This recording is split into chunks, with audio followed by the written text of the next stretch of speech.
bem com vocês? Eu sou o professor Emerson e vou trabalhar literatura com vocês do 8º ano.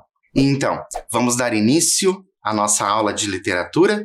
Vamos viajar nesse momento literário, conhecer algumas obras, conhecer algumas histórias, conversarmos muito sobre literatura. Será que você gosta de ler? E se você gosta de ler, o que você gosta de ler? Gostaria que você compartilhasse, converse com as pessoas que estão aí próximas a você, das histórias que você gosta, quais gêneros que você gosta de ler. Será que você gosta das histórias de aventura? Será que você gosta das histórias de terror? Será que você gosta das histórias de romance? São inúmeras histórias. E para a gente iniciar a nossa aula de literatura hoje, eu tenho uma pergunta para vocês. Você conhece algum provérbio ou ditado popular? Você conhece algum provérbio? Já ouviu? Já ouviu esse nome, provérbio? Ditado popular. Será que você conhece? Será que você é daquelas pessoas que você utiliza ditados populares no seu dia a dia, provérbios? Professor, eu não estou entendendo, eu não sei o que é provérbio, eu não sei o que é ditado popular. Não se preocupe, porque a gente vai descobrir o que é o provérbio e por que o ditado popular. Conhece a história de alguns desses provérbios? Será que você já ouviu a história de alguns desses provérbios? De onde vieram os provérbios? Né? Então, vou convidá-los a assistir a um vídeo que vai explicar a história de alguns, não de todos, óbvio, porque isso seria praticamente impossível, mas para a gente conhecer um pouquinho a história de alguns provérbios, e eu tenho certeza que você já vai entender o que é um provérbio. Vamos assistir ao vídeo? Oi gente, meu nome é Flávio Jaime, eu sou jornalista e hoje eu vou contar para vocês a origem de algumas expressões que a gente usa muito no nosso dia a dia. Por exemplo, meia tigela. Quando a gente fala que alguma coisa é de meia tigela, é que não é lá muito boa, lá muito satisfatória, né? Pois é, essa expressão veio da época da monarquia portuguesa aqui no Brasil, quando os nobres e todo mundo que pertencia à nobreza recebia uma tigela cheia de comida e os empregados recebiam uma quantidade de comida que dizia respeito, que era relacionada ao seu nível hierárquico. Então, quanto mais baixo o nível hierárquico do empregado, menos comida ele recebia. Então, alguns empregados acabavam recebendo só meia tigela de comida, né? Vem daí a ideia de que meia tigela é uma coisa que não é lá muito boa. Santo do pau oco. Essa expressão também vem lá da época do Brasil colônia, quando o governo cobrava uma quantidade enorme de impostos sobre os minérios que eram garimpados por aqui. Então o que os mineradores faziam? Eles pegavam estátuas de madeira e deixavam as estátuas ocas para que pudessem esconder os minérios dentro dessas estátuas e assim pagar menos impostos. Aí veio a expressão do santo do pau oco, que é aquela pessoa que não é lá muito confiável, né? Arroz de festa. Você sabe de onde vem essa expressão? Ela vem do século XIV, quando as festas, tanto no Brasil quanto em Portugal, todas as festas obrigatoriamente tinham um prato de arroz doce. Então as pessoas passaram a dizer desde essa época de que aquela pessoa que está em todas as festas é o arroz de festa por conta deste arroz doce que era muito fácil de se encontrar em todas as festas do século XIV, tanto aqui no Brasil quanto em Portugal. Chutar o balde. Essa expressão vem quando, né, a gente costuma dizer quando a gente está cansado de alguma coisa, a gente não aguenta mais, a gente chuta o balde. Uma das possíveis origens dessa expressão é por conta da vaca, que quando está sendo ordenhada não aguenta mais aquela situação e com um coice ela chuta o balde e mostra a sua revolta. Chorar lágrimas de crocodilo. São aquelas lágrimas que não são lá muito verdadeiras, né? Daquelas pessoas meio falsas, né? Enfim, a expressão surgiu por conta das lágrimas de verdade que o crocodilo solta quando ele está devorando a sua presa. Vai tomar banho. A gente costuma dizer isso, né? Quando a gente quer mandar alguém para longe, para sair de perto da gente. Essa expressão também surgiu na época da monarquia aqui no Brasil, quando a nobreza, os nobres, tinham o hábito de não tomar banho. Eles passavam dias, às vezes 7, 10 dias sem tomar banho e sem trocar de roupa. Num clima tropical como o do Brasil, imagina o cheiro que isso não acumulava. Então, quando eles iam falar com os índios mostravam a revolta e não queriam falar com esses portugueses por causa do cheiro e acabavam mandando eles irem tomar banho. Aí surgiu a expressão. E então, aí lembraram de alguns provérbios? Vocês são essas pessoas que utilizam provérbios no dia a dia? É interessante a gente saber isso, porque às vezes a gente utiliza e a gente não conhece o nome, mas a gente utiliza. Certo? Só para vocês saberem, provérbios são frases curtas e de fácil memorização. Alguns possuem rimas, mas não é regra, certo? Não é regra ter as rimas. Quando um provérbio é repetido por muitas pessoas, ele passa a ser conhecido como ditado popular. Entenderam lá no início? Você conhece algum provérbio ou ditado popular? Então nós temos as duas coisas muito próximas. Ele se torna ditado popular porque ele vai sendo repetido muitas vezes. E para a gente já ir esquentando a nossa mente, entrando nessa ideia de provérbios, entrando nesse mundo literário, trouxe para vocês um desafio. Você consegue descobrir quais são os ditados populares expressos pelos emojis? Eu vou colocar para vocês alguns emojis, certo? Na tela. Será que você consegue descobrir ali quais são esses provérbios populares? Eu vou dar um tempo para você fazer isso e eu volto para a gente conferir esse nosso desafio. Até já!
E então, conseguiram encontrar aí, nesses emojis, quais são os ditados populares? Conseguiu sozinho? Teve que perguntar para alguém? Tem alguém aí ao seu lado que pode te ajudar e te ajudou? Essa é uma atividade bem divertida que você consegue fazer. Você que tem aí um aplicativo de celular, você consegue fazer, criar outros tantos ditados populares somente com emojis. Vamos conferir para ver como ficou? O número 1, o que você colocou?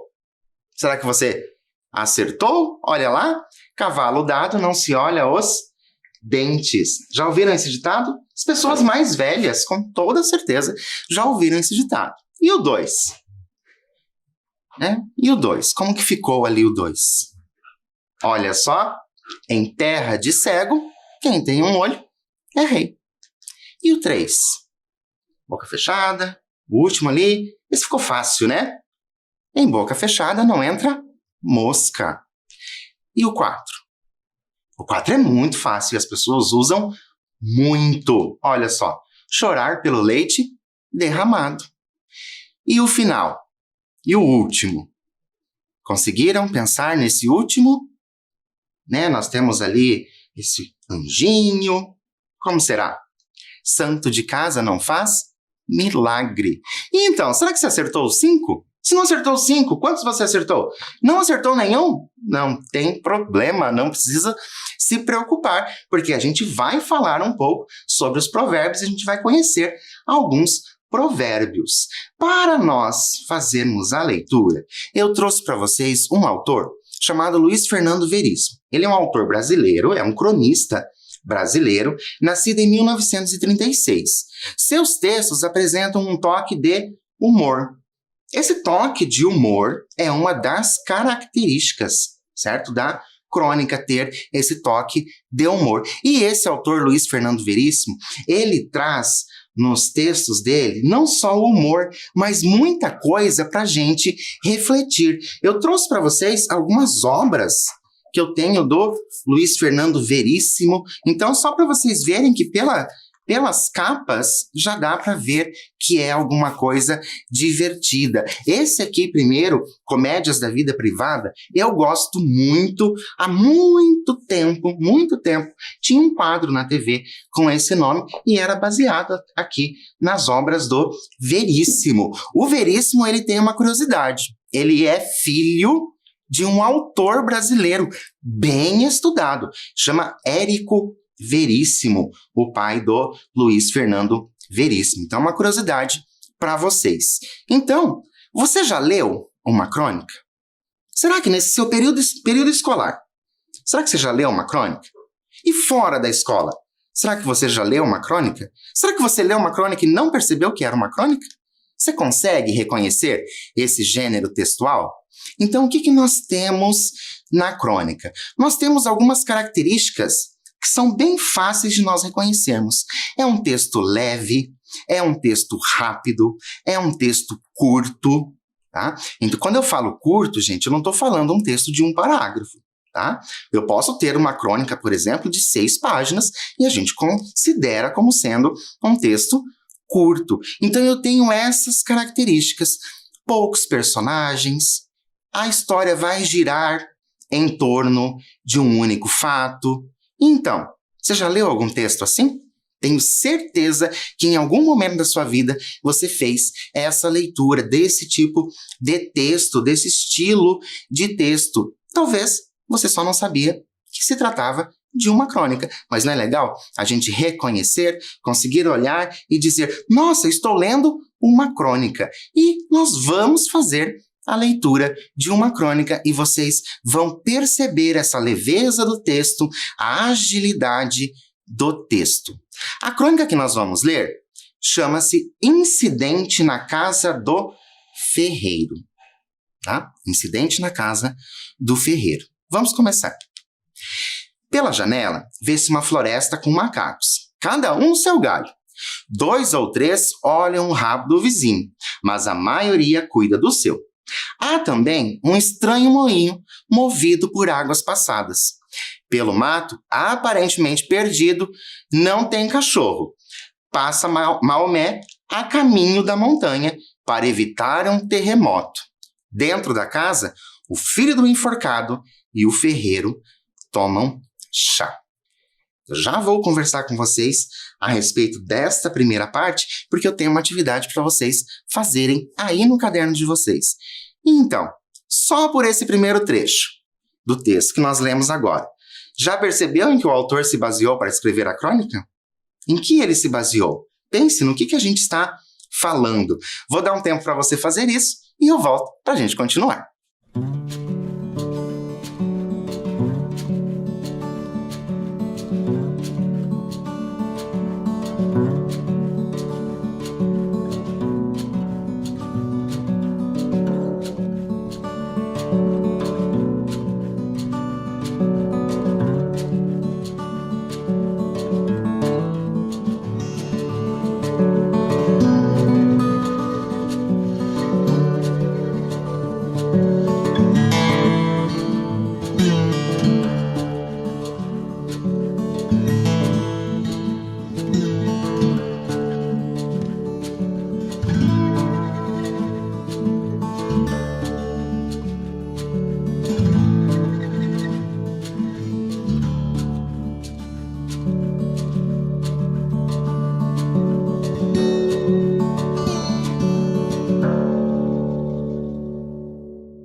Então, conseguiram aí? Lembrar do que nós estamos falando, no que o autor se baseou? Conhece um provérbio que tenha a palavra ferreiro? Conhece esse provérbio que tenha alguma palavra ferreiro? Já ouviu falar? No texto de hoje, a gente vai descobrir sobre isso. E que incidente você acredita que possa ter acontecido na casa do ferreiro? Lembra? Incidente na casa do ferreiro. Que incidente pode ter acontecido? Lembre-se, nós estamos falando de uma crônica, um texto ali que vai ter algo de humor, né? Um toque de humor. Como que isso poderia acontecer? O texto que nós vamos ler, ele tem uma característica de texto de teatro. O que isso significa, professor? O senhor acabou de falar que é uma crônica. Não, gente, é uma crônica, certo? É uma crônica, mas ele possui característica de texto de teatro. Você já leu um texto de teatro? Como que funciona? Eu vou ter escrito o nome da pessoa, né, da personagem, e depois eu tenho a fala dela. Eu vou ter também algumas rubricas. O que são essas rubricas? Vai ficar entre parênteses e vai dar a direção do que está acontecendo. Diferente de quando nós lemos um texto em prosa, porque esse nós vamos ler ali, esse diálogo, certo? Mas diferente quando nós estamos lendo aquele romance, que nós vamos ter um narrador que vai contando tudo, certo? Esse não, esse vai estar ali entre parênteses, dizendo sobre isso. Entenderam como que vai funcionar? Então nós vamos ter nome do personagem e a fala do personagem. O que vai aparecer entre parênteses é a indicação do que o personagem está fazendo ou de como ele está se sentindo. Vamos começar a leitura? Olha lá. Ferreiro. Nem só de pão vive o homem. E o filho do enforcado, lembram que eles estão tomando chá. Comigo é pão, pão, queijo, queijo. E o ferreiro. Um sanduíche. Você está com a faca e o queijo na mão. Cuidado! O filho do enforcado. Por quê? E o ferreiro responde. É uma faca de 2 gumes. Nisso acontece o quê? Entra o cego. E o cego diz. Eu não quero ver, eu não quero ver. E o ferreiro, tira esse cego daqui. Uma pergunta para vocês. Nós estamos falando de provérbios. Certo? Entra um cego que diz que não quer ver. Ele não quer ver. Ele não quer ver. Isso lembra algum ditado para vocês? Conseguem pensar sobre um ditado que o cego não queira ver? Já ouviram algo do tipo, pior cego é aquele que não quer ver? Então, nós estamos aí com esses ditados, né, trazendo toda a história do nosso autor, Luiz Fernando Veríssimo. Mas vamos continuar. Entra o guarda com o mentiroso. Guarda. Peguei o mentiroso. Mas o coxo fugiu. O cego. Eu não quero ver.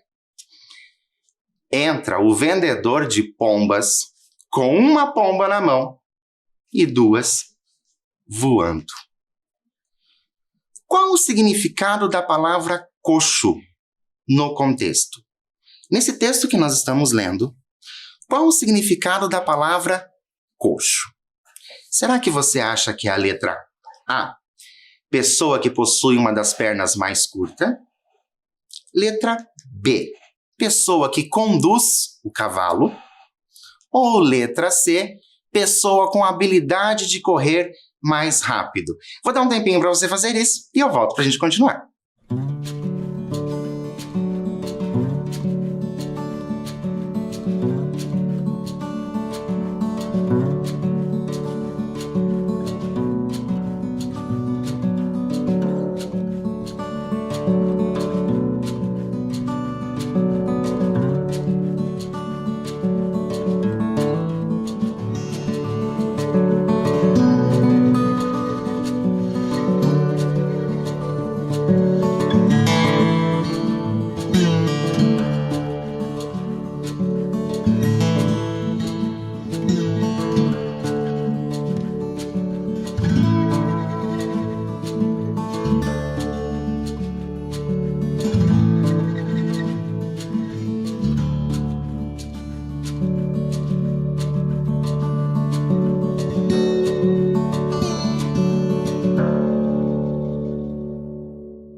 Então, conseguiram aí pensar no significado da palavra coxo no contexto do nosso texto?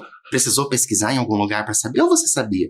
Eu acredito que você sabia a palavra e é claro que a letra A pessoa que possui uma das pernas mais curta, uma das pernas mais curta que a outra. Então, vamos continuar? Pense na fala do guarda. Peguei o mentiroso, mas o coxo fugiu. Por que o guarda conseguiu pegar somente o mentiroso?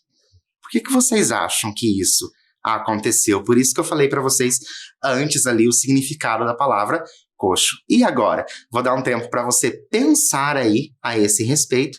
Lembre-se, nós estamos falando de provérbios, certo? Então, a resposta tem alguma coisa a ver com provérbios. Um tempinho para você fazer isso e eu volto já.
E então, conseguiram chegar a uma conclusão do porquê o guarda conseguiu pegar o mentiroso, mas o coxo fugiu? Lembram? O coxo é aquela pessoa que, né, ela vai mancar um pouco. Mas por que, né, que ele pega somente o mentiroso? Professor, isso ficou muito fácil. Porque mentira tem perna curta. Então, também fica a dica para vocês, viu? Mentira tem perna curta. Vamos continuar? Entra o vendedor de pombas com uma pomba na mão e duas voando. Lembram que nós paramos ali? Entra o vendedor, uma pomba na mão e duas voando. O filho do enforcado fica interessado, né? Quanto cada pomba? E o vendedor responde: esta na mão é 50. As duas voando eu faço por 60 o par. Professor, não estou entendendo. Por que ele deu esse desconto aí? Se uma, né? Se uma é 50, por que duas ali é 60? Eu sei fazer conta, professor. Eu sei que essa conta é errada. Não, mas é por quê? Porque mais vale um na mão do que duas voando. Então é claro que vale menos aquelas duas que estão voando. E vamos continuar com a nossa história. O cego, caminhando na direção do vendedor de pombas. Não me mostra que eu não quero ver. Né? Lembra? Né? Pior cego. O cego se choca com o vendedor de pombas, que larga a pomba que tinha na mão. Agora, são 3 pombas voando sob o telhado de vidro da casa. E o ferreiro diz: esse cego está cada vez pior. O guarda, eu vou atrás do coxo. Cuidem do mentiroso por mim. Amarrem com uma corda. Filho do enforcado, com raiva. Na minha casa não diria isso. Por que será que na casa do filho do enforcado não pode dizer isso? Será que tem algum provérbio que fala a respeito? Essa eu não vou dar resposta para vocês. Vou deixar com que vocês pensem a respeito e depois vocês pesquisem algum provérbio. Perguntem, pesquisem em casa algum provérbio que tenha aí alguma relação corda com enforcado, ok? Também não posso ficar dando tudo de mão beijada para vocês. Vamos continuar? Olha lá. O guarda fica confuso, mas resolve não responder. Sai pela porta e volta em seguida. O guarda vai falar para o ferreiro: tem um pobre aí fora que quer falar com você. Algo sobre uma esmola muito grande parece desconfiado. O ferreiro diz: é a história. Quem dá aos pobres empresta a Deus. Mas acho que exagerei. E entra o pobre. O pobre, virado para o ferreiro, vai dizer: olha aqui, doutor, essa esmola que o senhor me deu, o que é que o senhor está querendo? Sei não, dá para desconfiar. O ferreiro: está bem, deixa a esmola e pega uma pomba. O cego: como a gente já está acostumado, essa eu não quero ver. E entra o mercador. Olha a quantidade de gente que está chegando nessa casa que nós só tínhamos até então quem? Nós tínhamos lá o ferreiro tomando chá com o filho do enforcado. E vão chegando as pessoas nessa casa. O ferreiro vira para o mercador: foi bom você chegar. Me ajuda a amarrar o mentiroso com uma... Olhando para o filho do enforcado. Amarrar o mentiroso. Afinal, não falamos do quê? Na casa de quem? Certo? Lembra lá do desafio? Filho do enforcado, corda, vocês pesquisarem depois. O mercador com a mão atrás da orelha. Hein? E o cego, como nós já estamos acostumados, poderia dizer o quê? Eu não quero ver. Por que vocês acham que o mercador, certo? Ali, pensar no vendedor, fica mais fácil, para não misturar ali com outro vendedor de pombas, por isso o mercador. Por que vocês acham que o mercador está dizendo com a mão atrás do ouvido? Professor, isso também tem alguma relação com provérbios? Claro que tem relação com provérbios, e novamente, temos mais um aí para a gente descobrir o que isso significa. O mercador: o quê? O pobre: consegui, peguei uma pomba. A felicidade dele, porque pegou uma pomba. E o cego: não me mostra. Esse cego te contar, hein? O mercador: como? Mas esse mercador também só sabe fazer isso? Hein? O quê? Como? O pobre: agora é só arranjar um espeto de ferro que eu faço um galeto. E o mercador: hein? O ferreiro já perdendo a paciência. Me deem uma corda. O filho do enforcado vai embora furioso. E então, conseguiram pensar a respeito dessa questão do filho do enforcado, da corda? Conseguiram pensar sobre isso? Eu vou dar um tempinho para você fazer isso, caso você ainda não tenha conseguido, e eu volto já explicando para vocês o que nós vamos conseguir ler com toda essa crônica que nós estamos lendo. Eu já volto.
Então, foram em busca dessa história do enforcado e da corda, conseguiram chegar a uma conclusão do porquê que esse enforcado saiu tão nervoso Porque lembram? O filho do enforcado vai embora furioso. Por quê? Conseguiram encontrar? Pesquisaram? Perguntaram para alguém? É porque em casa de enforcado não se fala em corda. Ou seja, a gente não vai falar com alguma coisa que possa magoar, sabendo que aquilo pode magoar. Então, em casa de enforcado, não se fala em corda. Mas continuando a nossa história, o pobre vira para o ferreiro. Me arranja um espeto de ferro. E o ferreiro, nessa casa só tem espeto de pau. Lembra que eu havia perguntado para vocês se vocês conheciam algum ditado popular com a palavra ferreiro? Chegou o momento de vocês darem a resposta. Vocês conhecem? Conhecem esse ditado que entra ali, essa história do ferreiro? Vejam a resposta do nosso ferreiro. Nesta casa só tem espeto de pau. E aí, já ouviram isso? Ferreiro, pau. Em casa de ferreiro, o espeto é de pau. É outro provérbio que ele traz aqui. E uma pedra fura o telhado de vidro, obviamente atirada pelo filho do enforcado. Afinal, lembra que ele saiu nervoso, tá? E pega na perna do mentiroso. O mentiroso sai mancando pela porta, enquanto as duas pombas voam pelo buraco no telhado. O mentiroso, antes de sair, agora quero ver aquele guarda me pegar. Entra o último. O último personagem, professor? Não, o personagem chama último, tá? Entra o último, de tapa-olho, pela porta de trás. Essa informação é bem importante para vocês, tá? O último, de tapa-olho. O ferreiro. Como é que você entrou aqui? E o último, simples e diretamente, arrombei a porta. O ferreiro, vou ter que arranjar uma tranca de pau. Claro, nós já sabemos porque o ferreiro vai atrás dessa tranca de pau. O último diz: vim avisar que já é verão. Vi não uma, mas duas andorinhas voando aí fora. E agora? Ele não viu só uma andorinha. Ele viu duas andorinhas. Que provérbio a gente consegue tirar dessa ideia? Que uma andorinha só não faz verão. Já ouviram isso? Conhecem essa expressão? Aproveitem para depois vocês usarem com as pessoas próximas a vocês todas essas expressões que nós estamos falando nesta aula. E aí, o mercador diz, como a gente já sabe, hein? O ferreiro não era andorinha, era a pomba. E das baratas. Porque, afinal, voando tem menos valor. O pobre para o último. Ei, você aí de um olho só. O cego, prostrando-se ao chão por engano na frente do mercador. Meu rei, o mercador. O quê? Todos se precipitam para a porta, menos o cego, que vai de encontro à parede. Mas o último protesta. Olha a nossa informação. Isso é para vocês refletirem, certo? Para vocês refletirem. Olha a nossa informação. O cego prostrando-se ao chão, por engano, na frente do mercador. O que isso quer dizer? Vejam, cego. Lembram que eu falei que nós tínhamos uma informação que era para vocês prestarem atenção? Lembram disso? Prestar atenção nisso? Vou dar um tempo para você refletir a esse respeito e eu volto, claro, para a gente continuar a nossa história.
E então, pensaram a esse respeito do cego, prostrando-se ao chão, por engano, ali na frente do mercador, porque ele queria, né, se prostrar em frente ao último. Lembra que o último, né, ali, e ainda dizendo, meu rei, lembraram do nosso desafio lá do início, que nós tínhamos, e vocês responderam o quê? Que em terra de cego, quem tem um olho é rei.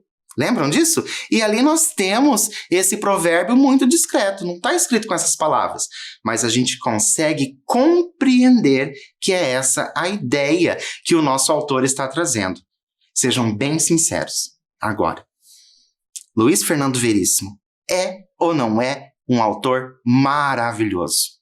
Vocês precisam conhecer todos os textos que ele possui, porque é um texto melhor que o outro, e as crônicas que ele traz são crônicas muito rápidas, muito gostosas de nós fazermos a leitura. É uma leitura por prazer. Você lê porque você está gostando de ler aquilo, você se diverte com aquilo, e melhor, você pode fazer a leitura e depois sair fazer o quê?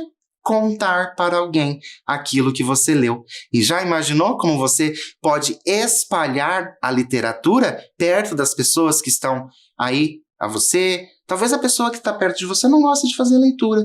Mas quando você conta com empolgação para ela, olha, eu fiz a leitura de um texto, uma crônica muito legal, claro que você vai conseguir trazer aquela pessoa para a literatura. Professor, eu estou curioso. Podemos continuar a história? Claro que podemos. Então vamos lá. O último diz: parem, eu serei o primeiro. Todos saem com o último na frente. O cego vai atrás. E o cego vai gritando: meu rei! Meu rei! E assim nós terminamos essa crônica do Luiz Fernando Veríssimo chamada Incidente na Casa do Ferreiro. Por que é incidente? Viram a confusão que deu nessa casa do ferreiro? E vocês conseguiram perceber como vai sendo a construção desse texto? Como ele vai construindo e trazendo conhecimentos externos. Ele trouxe o quê? Ele trouxe ali para nós os provérbios. Provérbios do uso do dia a dia. Ele trouxe ali na nossa crônica. Por quê? Porque a crônica, gente, ela vai falar de coisas do cotidiano. E a gente utiliza no nosso cotidiano esses provérbios. Você pode não utilizar esses que estão aí. Alguns que estão aí. Mas com certeza você usa alguma expressão, algum provérbio, algum ditado popular. Não vou dizer todo dia, a toda hora, como o cego. Lembram? O cego, não quero ver, não quero ver. Não vou dizer que vocês façam isso a todo momento, mas possivelmente está no cotidiano de vocês. Vocês falam, vocês ouvem esses provérbios. E agora eu tenho para vocês uma pergunta. Gostaram da história? Sim ou não? Conheciam todos os provérbios que apareceram ali na nossa história? Sim ou não? As hipóteses que você levantou foram confirmadas? Então nós temos agora algumas questões para a gente responder. Vou te dar um tempo para fazer isso e eu volto para a gente continuar.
Então, conseguiram pensar aí? Se você conhecia todos os provérbios? Gostou dos provérbios? Qual provérbio que você mais gostou? Qual provérbio que você vai utilizar no seu dia a dia? E a nossa história funcionou? Escrita com provérbios, baseada nos provérbios? Acredito que vocês tenham gostado bastante dessa história. Mas lá no início, eu pedi para vocês pensarem a respeito, né, a partir daquela primeira leitura que nós fizemos do primeiro parágrafo, eu pedi para vocês pensarem a respeito do que a história iria falar, incidente na casa do ferreiro. O que vocês anotaram? Vocês pensaram a respeito dos provérbios, já que nós já estávamos falando dos provérbios? Vocês conseguiram confirmar as hipóteses de vocês? Ou as hipóteses não se confirmaram? Se você conseguiu confirmar as hipóteses, isso é bem legal. Mas se as suas hipóteses não se confirmaram, você pensou numa coisa totalmente diferente, posso te dizer algo. Você é bem criativo também. Por quê? Porque você criou ali na sua mente uma história a partir de um título. Então isso é usar da criatividade. Eu espero realmente que vocês tenham gostado bastante da nossa aula de literatura. Espero encontrar vocês tantas outras vezes para nós mergulharmos nessas literaturas, conhecermos mais os textos e realmente tentar viver aquilo que está acontecendo. Perceberam na leitura como essa leitura aconteceu? Como nós fomos utilizando uma entonação diferente? Então, é tão gostoso quando você faz isso, quando você faz uma leitura, você dá vida à leitura, você dá vida à literatura e é claro que a literatura também nos dá vida. Por hoje, eu fico por aqui, espero vocês no nosso próximo encontro. Até lá!